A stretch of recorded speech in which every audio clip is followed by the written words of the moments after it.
Hey, I'm with Chaz Elstner. We're going to eat fajitas, and then we're going to record the episode today. If you're listening on the podcast, thank you so much for tuning in. Please subscribe to the podcast. I'd appreciate it. Thanks for being a follower if you are a follower. If you're watching on the video, you're already a subscriber to the channel. If you're listening on the podcast, go ahead and like me on all the socials, at Mr. Lenny Schmidt. The show is Total Schmidt Show. We're on every Tuesday. I talk to entertainers as I travel the world. Today is Chaz Elstner, a good friend from Las Vegas. Say something, Chaz. It's great to be here. Always. Yeah, there we go. So it's loud, and we're going to eat fajitas. We'll be back in a few minutes. So sit back and enjoy my conversation with Chaz Elstner. Total Schmidt Show Season 3 is upon us. Tune in every week. I talk to entertainers from all over the world. Singers, dancers, comics, musicians, drummers, blah, blah, blah. All kinds. Techs, even some cruise directors. Most of the entertainers I talk to work on cruise ships. If you ever wanted to know what entertainers do, how they get through their day, any of the behind-the-scenes stuff about entertaining, we'll talk about that stuff here, as well as we'll delve into some of the entertainers and some of their works, some of their albums coming up, some of the things they've done in the past, things you can look forward to in the future. All that stuff you can catch here on Total Schmidt Show. But either way, get yourself a pizza, a beer, some bourbon, light up a cigar, or some sort of joint, or whatever type of crutch or vice you need to get through the evening, and sit back and enjoy whatever it is I put together this week on Schmidt Show. You're welcome. Are we recording right now? Yeah, we are recording now. Oh, good. We started the show. Oh, good. We already did the intro before dinner. This one's going to be a little different. So no, because I was going to say, here's a good story. Okay. Last time we recorded this thing, yeah. I was supposed to pull up to your hotel there, and they went, "You can't park here." Oh, right, yeah. I'm going, "Oh, no, I'm doing a little podcast here." Yeah. And they go, "Well, you can't park here." I go, "Oh, really?" Well, because the guy I'm doing this with is a comic with Brad Garrett. Park right over there. Feels good to drop a name every once in a while when you need parking or something. Yeah. That's great. You're like, thanks, dude. I'll take it. Yeah. Yeah. So, how you doing? I am doing very good. We talked about everything already that we want to do on this podcast. That's right. But we'll review, and then you can fall asleep again. Sure. We're good at recreating the same thing over and over again. No, 2025 is going to be the most booked year I've ever had in the 45 years I've been doing stand-up. That's amazing, because I've known you. The first time I worked with you, I featured for you at Zany's back in the 90s. Yeah. So you've been around a long. That's back when you had long hair and you're still doing the flip. Yes. I've gained a little weight, so that flip is... There's no more flipping. Right. I don't think you were flipping at downtown Zany's either, because the ceiling was low. Did you do the flip? No, there? I did the flip all the way up to like 94, and then the flip got lower and lower because you have to be flexible for that, and you can't have a dad bod, and I was growing the dad bod. Yeah, right. So you pick one or the other. And you went with a dad bod. That's a nice move. It's easier to keep that up over the years than it is to be able to do a flip 7 times a week. But that's amazing that this is the busiest you've been in 45 years. That's great. Good for you. Congrats, then. That's great. And then, I don't know what 26 is going to be all about, but, what a business we're in, Yeah, we're in a good place, bro. It's funny that we were in a good place again. Ironically, the first time I met you was just after the first boom, when things were going on everywhere. Yeah. And then we had a lull, then we had clubs, but now we're on ships, and this ship thing, man, we're building more ships. There's more comics on ships. Right. And we're the smartest entertainment move for them, because our show's written, produced, done, and ready to go. Right. And the only overhead is us. And the thing is, on all these ships, the line for the comedy club goes halfway down the ship. Right. Every show is packed. Every single show is packed. Right. I did this with Celebrity 2 weeks ago, the adult delayed show, 10:15, theater packed. I mean, every seat was just taken. Wow. Yeah, it's just amazing. So you're like, yeah, people love comedy, man. They love to come out and see comedy. I was surprised because I did 4 shows last night, and they wanted me to repeat all my shows. Yeah. But I had people coming back to the same show. Yeah. They went, "Oh, we loved you so much. We want to see you again." Yeah. I go, "But it's the same show." I've had it a couple of times. I had a couple of kids come to the last time I was here. They came to all the Limelight shows, like all 4. What? And they sat in the front row for all 4. Yeah. And I was like, you guys know I'm doing the same show, right?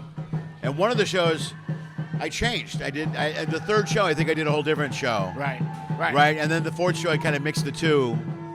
And I was like, and then he came to the adult show because his sister was under 18. Right. They were young. But they were great. I couldn't believe they were at all 4 shows. Right. I go, that's 4. Really? Right. I'm like, thank you. You know what I mean? I feel great. I almost feel bad that I'm your best option on the ship all night long. Yeah. Oh, boy, I think the natives are getting restless.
That's enough of those guys. Yeah.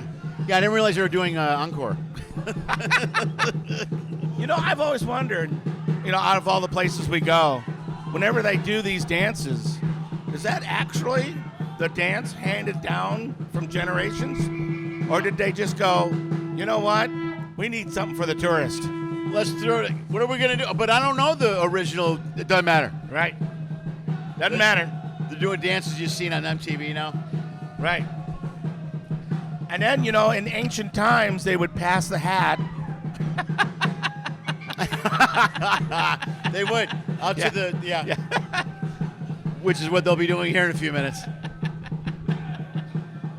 Wow. I'm glad they saved the loudest one for when we really started recording. Yeah. This will be fun. Remember, I told you that we'll still be able to hear us, but those drums are coming through pretty good on the sound right now. I can't wait to listen to this going, wow, he's right.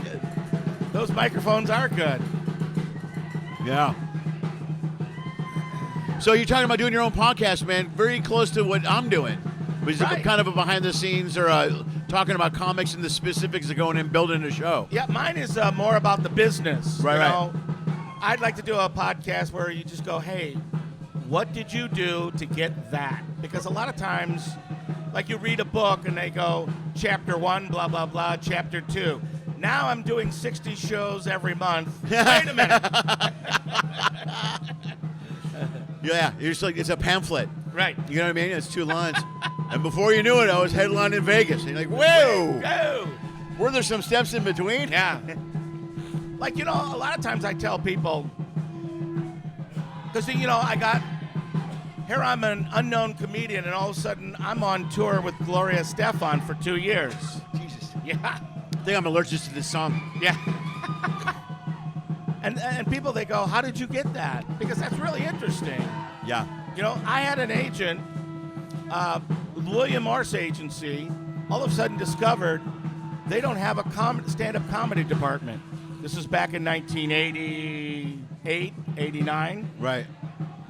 And so instead of starting their own department, they thought they'd just steal another agent who already had comedians. Right.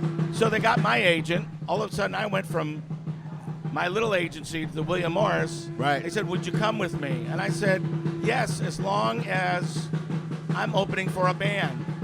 Because I figure this is the only time I'm going to have the power to demand to make a decision. Yeah, right, yeah.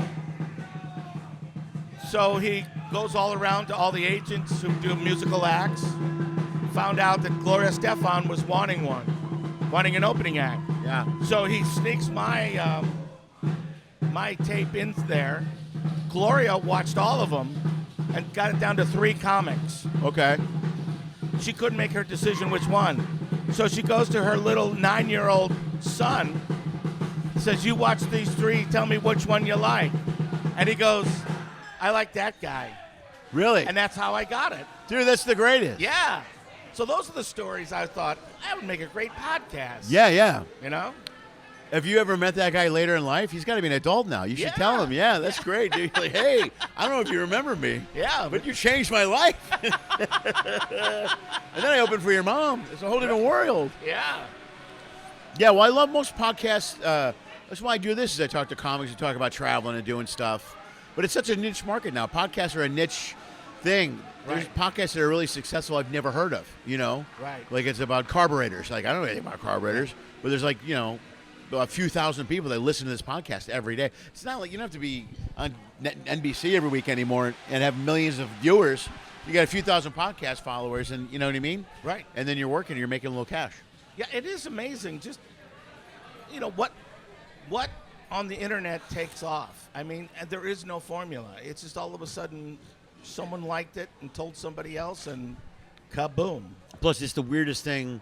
Like, there's these videos my brother watches on YouTube. They're the greatest videos in the world. It's this old couple that lives in this country out of Russia in the farmland, and their daughter came up with the idea of videotaping them and putting it on YouTube. There's no words spoken ever. Right. But it's the couple, and the deal is the mom cooks food, and she cooks it the old way. She's got she'll cook like a giant apple pie the size of a room, or like stew for thousands of people. Right. And she's got a giant cauldron, and she cooks like they live in like a little farm hut, and the father farms the land. So he grabs a bunch of seeds and stuff. So they cut between the two of them. It's real quiet. All you hear is like a dog and a rooster in the background, and then you hear the food cooking. But it's like this great white noise thing to put in the background. And then halfway through, he grabs some tea leaves. They make tea. And then at the end of it, whatever food they made, they eat and have tea. They sit down, and that's the end of the thing. And they've got millions of followers. Yeah. And the first time I watched it, I'm like, I can't believe everybody watches this. And after a few, I go, I believe everybody watches these things. Right. And the only time someone talks on it is when the mother-in-law comes in. And she never shuts up. She's speaking whatever language they're speaking. Right. And the whole time she's like, and all you hear in the background is her. But it's great. And there's millions and millions of followers. Yes. Yeah. Like all of a sudden on Facebook, I got this one lady.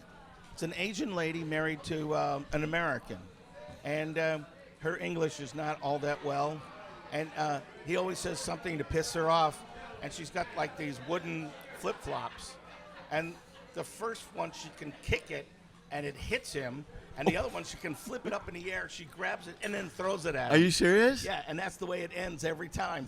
He says something that pisses her off. It's like the Honeymooners with like a slapstick version. Right. Dude, I would have watched that. I'm going to Google that one for sure. No, but then it gets huge. Yeah. I like those, though, too, because but most of them are like, but also what's coming out on the internet now are the ones that they fake and set up.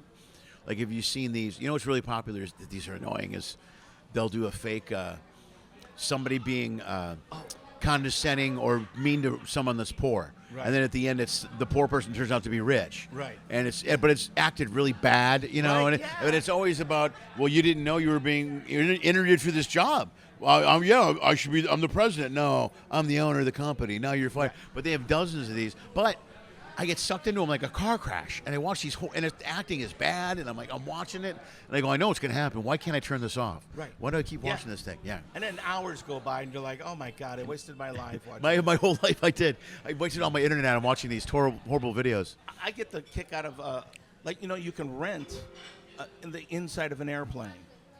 Have you seen that? Oh, no. Well, that would make sense, like, even if you're shooting you commercials.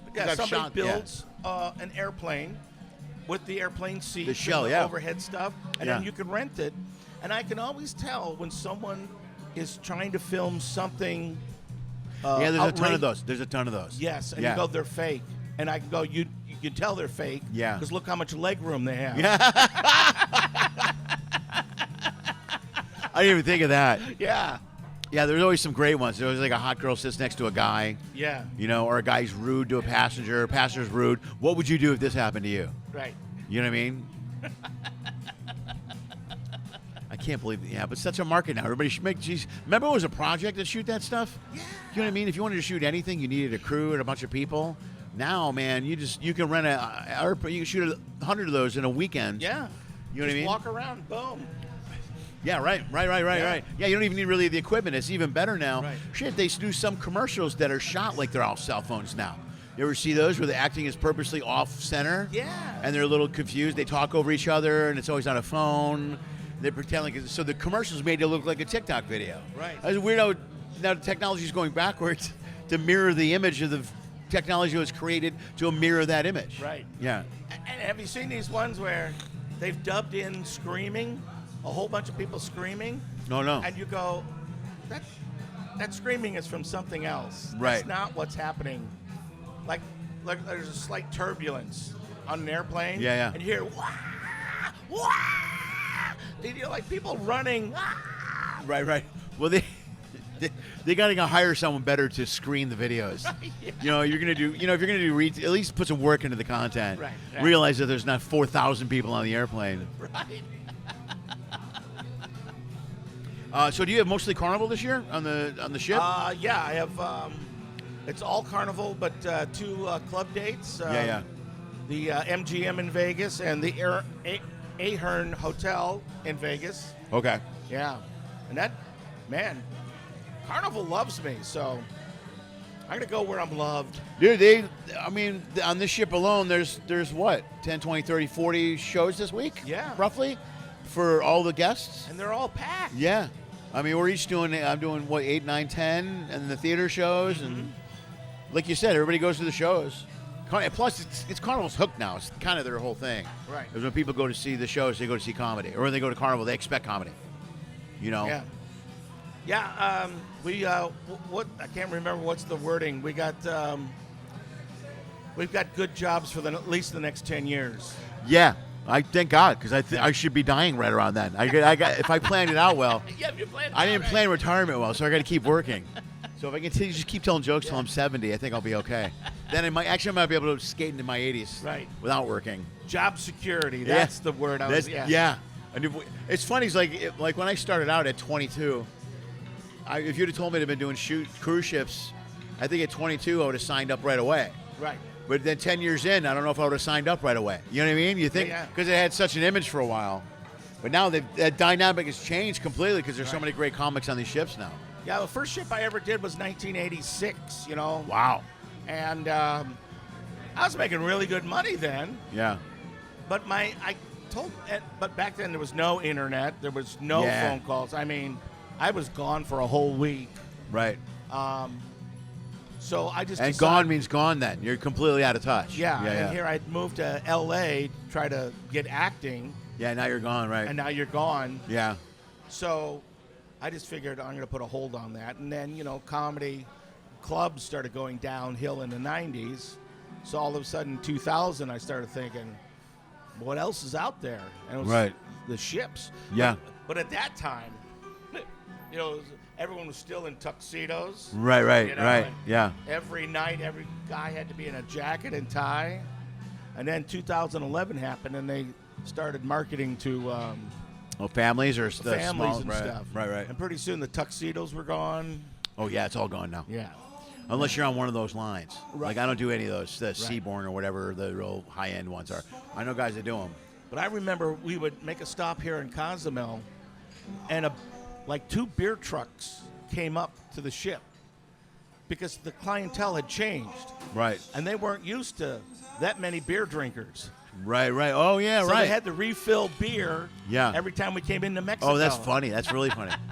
You're right, because it was all champagne and wine and like fine whiskey and bourbon scotch, stuff like that. Yeah. And now these guys are rifling through, buckets of beer at the pool.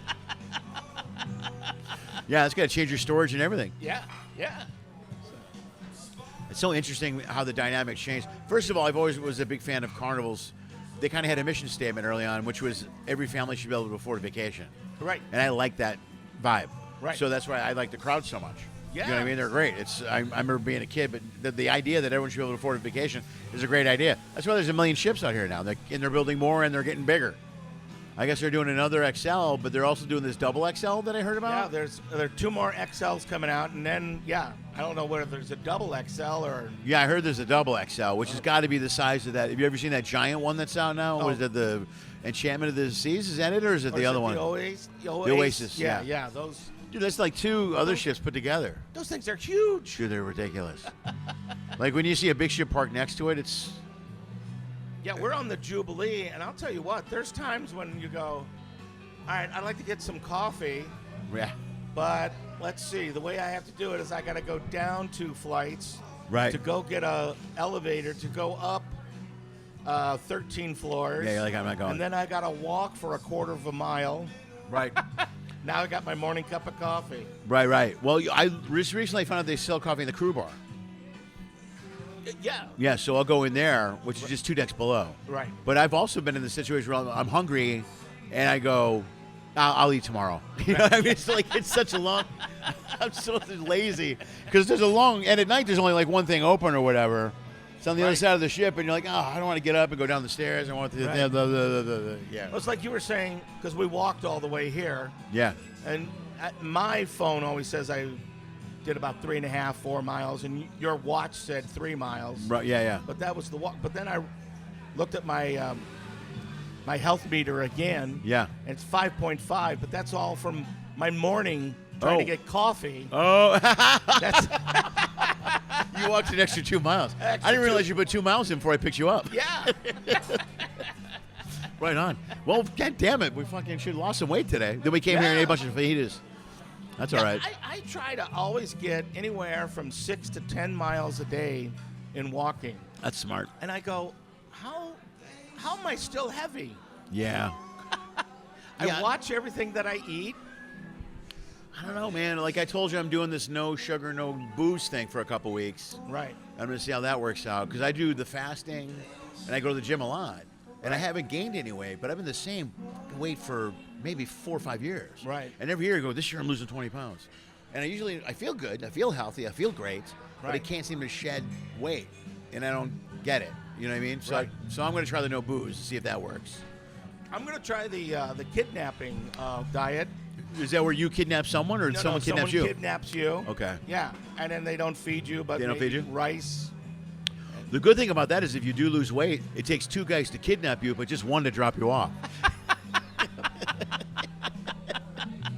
That's how you know you did well. Yeah. That's how you know the diet pays off. Yeah. The before and after videos are clear. It's right in the video. It's clear.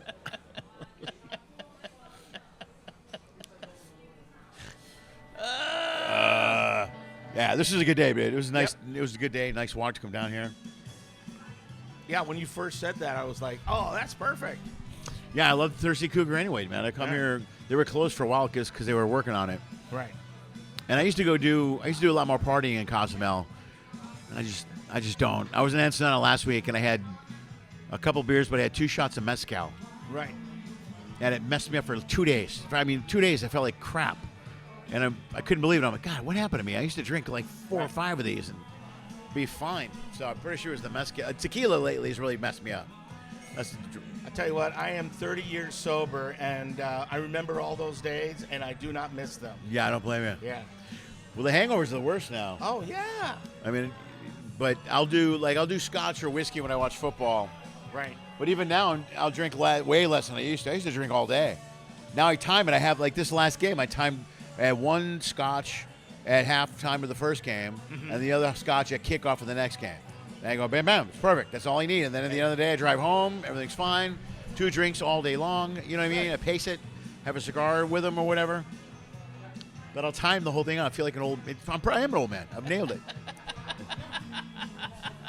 But I feel better. When I get up Monday, I feel great. Right. You know, I'm not all hungover and felt like shit. So there was some things that you had said as we were talking this week. Oh, that would be great. Which one? Oh. When I first met Jay Leno. Oh, yeah, we were talking about the ebb and flow of the show, right. kind of. The ebb and flow. Well, first of all, give them the advice that Jay Leno gave you as far as putting together a set with your jokes. And so the first time I met Jay Leno was in the back rooms of the Comedy Store, and this was 1981. Okay. Wow. And, back then I would just drive all the way out to California and see if I can get on stage, and maybe Mitzi might love me. Right. And there's this guy studying all his notes. And he goes, "Hey, kid, come here. I got some advice for you." He goes, "Every one of your jokes, I'm watching you. You got to learn to jab. You need a jab. Because all you're doing is right hook, right hook, right hook, right hook. You're wearing out your audience." Yeah. So that took me a long time to understand exactly what he meant by a jab.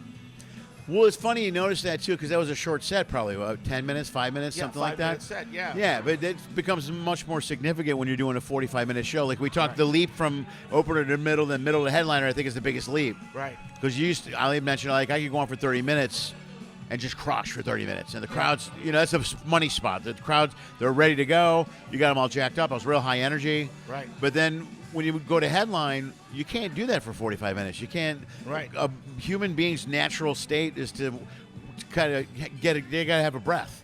They can't laugh nonstop. You might think someone killed for an hour, but they didn't. Right. Or they did, but there's a flow. There's ebb and flow. There's a point where you slow it down and you set up jokes or you make a point or whatever. Right. And not everything's got to be a big club, club over the head. Yeah, and the great thing, I opened for him for 2 weeks in '83.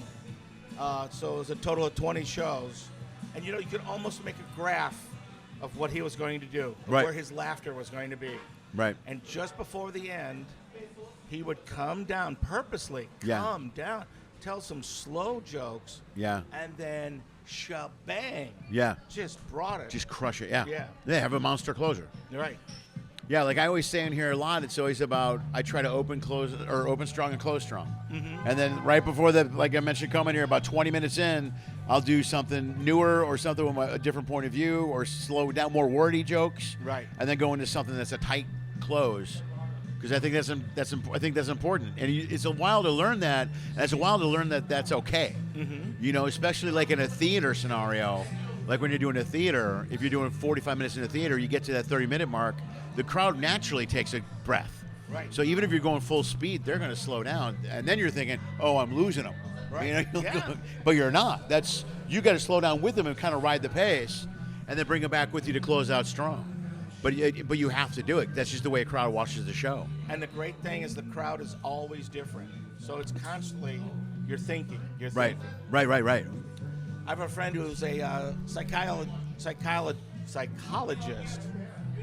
You want to look that up on the internet? Psychiatrist. Oh, okay. Oh, the psychiatrist is the one that can prescribe medicine. Right. Psychologist is more of a therapist-based. So maybe psychologist. Okay. But because my question was, why is it I can work in the backyard all day long, and when I wake up, I'm fine, after you go to bed. But I do 4 shows on a ship. I wake that's up a the good next question. day, and I feel like I'm real roughed up. You're right. Yeah. And he said, well, here's the thing. Sleep, you would think sleep is for the body, but really it's not. Sleep is for the brain. Okay. And he goes, I suspect that being a stand-up comic, the speed in which your brain is thinking, what joke should I do now? Who's my heckler? Why is that person not laughing? What's going on? Right. Oh, they're making a bar drink. God dang it. Yeah, right. He goes, I'm sure you're exhausted. Yeah, and you're constantly aware. That's a good point. And that's why multiple shows drain you out. I remember the first time when The Sunshine came out, that was the first time they experimented with like 4 or 5 shows in one night. And at first I was like, this is a great idea. Right. Let's go do it. And normally back then I was still going out after the show, going to the crew bar and having drinks. Right. So I do the 4 or 5 shows, and piano bar guy comes back and goes, you want to go to the bar? And I'm like, no. I go, dude, I'm exhausted. I go, I know I just talked all night, but I was wiped. Right. After 4, that was 5 shows, I think, maybe 5 or 4. Right. That was the first time we did them all one night. Right. And they went back to that more with these big ships. But at first I thought it was a great idea, but it's so draining. That's like the Friday night shows that had 3. You ever do how many clubs did the 3 headline shows? Right, yeah. At the clubs? Zany's in Chicago was one. Yeah, they did 3 shows 3 nights. Oh. It was They used to do Friday and Saturday for sure. 3, yeah, and then but Thursday was 2, and then Sunday was 2. That weekend used to be brutal. Yeah. Yeah. But they used to have 3 for sure on Friday and Saturday. Then they cut to just 3 on Friday. But I remember Friday night falling asleep before my set. Right. The last night on the chair, I'm just gonna sleep for 10 minutes, just because I was so drained from an hour and a half of talking. Yeah, you know, another thing I've always heard that where these bands, they go, I have been on the road for 2 weeks. I'm exhausted. And I always thought, you pussies. But then I was doing a fundraiser in a big theater. I'm the opening act. The next act is Chicago. The next act after that is Yes. Okay. And they said, because we're raising money, could you do the after party festivals? Right. And that was 4 hours of meet and greet, shaking people's hands. Right, yeah. And I slept for 12 hours. I bet, yeah. Because, you know, who are you? What's it? Here's my card, blah, blah, blah. You want to hire me? Great, here, blah, blah, blah, blah. Yeah. Whew. And that's another one where you're constantly thinking, because you want to be aware who you're talking to, what you're saying, and then you're like, and that's also kind of a big networking thing. So you're like, what can I drop this card? Is this a future gig that I could possibly have? Right. Like, I should call this guy. You should call me. I'm working for the company. I got to not say this and do the, you know what I mean? Or it members the fundraiser. Let's do, you know what I mean? Right. That's a lot of think already. Just talking about it, you're like, I'm drained now. Chad. But yeah, I never thought about that. I never thought about that mindset of it. You know what? It's similar to a pilot explained this to me once. I said him. It was one of those guys. He was on a, what do they call it? He was deadheading. You know what I'm talking about? Yeah. Straight. And I met him and we're talking on a plane. I go, man. I've been traveling for 2 days. I'm exhausted. I don't get it. I don't know why. I'm just sitting in this chair for 8 hours. Right. I don't get it. Yes. And he goes, well, yes and no. He goes, you're sitting in the chair for 8 hours, but your body is flying through the sky at hundreds of miles an hour. Your body is constantly in motion. You're not supposed to be constantly in motion. And we had been talking, and he goes, what you've told me is true. You've been on a cruise ship for the last 3 weeks. Right? That's constantly moving if you're at sea. Now you're in a plane. That's constantly moving. You're in the air. Your body's moving. We're not made to be that way. Right. We're made to be on the ground and not be constantly moving. He goes, so you're telling me you haven't stopped moving really in 2 or 3 days. He goes, that's why. Because that's the other thing. I always get exhausted just by travel day. Yeah, that's a big part of it. I never thought of it until he explained it to me. Right. And it makes sense, of course, coming from a pilot. That's why they get the hours and they get locked out or timed out. Right. You know, the guy get timed out on our plane today. But it makes sense because your body is supposed to not, you know, and that's why that's why Phil Jackson retired and Tony Bennett doesn't tour and they use the same reason. I can't handle the flying. Right. And people will go, well, you're just sitting. And he goes, well, technically you're not just sitting. Right. You are, but you're not. Right. You're constantly moving, and it has wear and tear. The pilot says it has wear and tear on your body. Right. You don't realize it. I'll tell you what, that's another thing that I really enjoy about working on the ships. You know, if the flight was delayed while you were doing a comedy club, you're thinking, I'm going to get prorated for this. Yeah, I'm screwed. I'm going to lose money because of this stupid flight. Yeah. And with the ships? No. Nope. And they handle it for you. Yeah. I've had a couple where I'm going to get on a plane, and I got a text that said, don't get on that plane. I'm like, oh, okay, all right. Yeah. And I call the office, and they go, we rerouted you through this, and this, and the thing, and whatever, because I had missed the plane in, where was it? I want to say Belize. It was Belize. It was the Dream. I remember I was coming in, and I go, I'm getting on the Dream. And the driver goes, you mean that ship right there? And it was sailing. I'm like, oh. I go, yeah, that's the ship. So I go, well, take me back to the airport because I know that's not happening. Right. So I called and I got on the next plane, and then they go, don't get on that plane. They go, we're going to switch you and fly you here, connect you in this, and then you'll get on the plane tomorrow, or you'll get on the ship tomorrow. And they figure it out for you. You don't have to do anything. And then they just rearrange the shows if you have to, or they take care of it. Yeah, right. It really relieves a lot of the stress, especially because I had gotten to a point where I learned when I was traveling to just let shit go. I used to get so crazy when we were delayed, and then I'm like, well, I can't change any of this. I might as well just relax, you know. So then I'm like, all right, I'm gonna miss it. okay, I'm going to, once I was learning to accept that, Right. it really took a lot of stress away from me. Yeah, that happened to me once. I had to pick up a ship in Guam. Oh, wow. There's nothing connecting to Guam. Yeah. Yeah, this is the middle of nowhere. Yeah, and the thing is that so the ship was going to stop in Guam and then go to Honolulu. Yeah, right. And this whole thing was a 10-day or maybe 8-day cruise. It's still a long run, yeah. Yeah.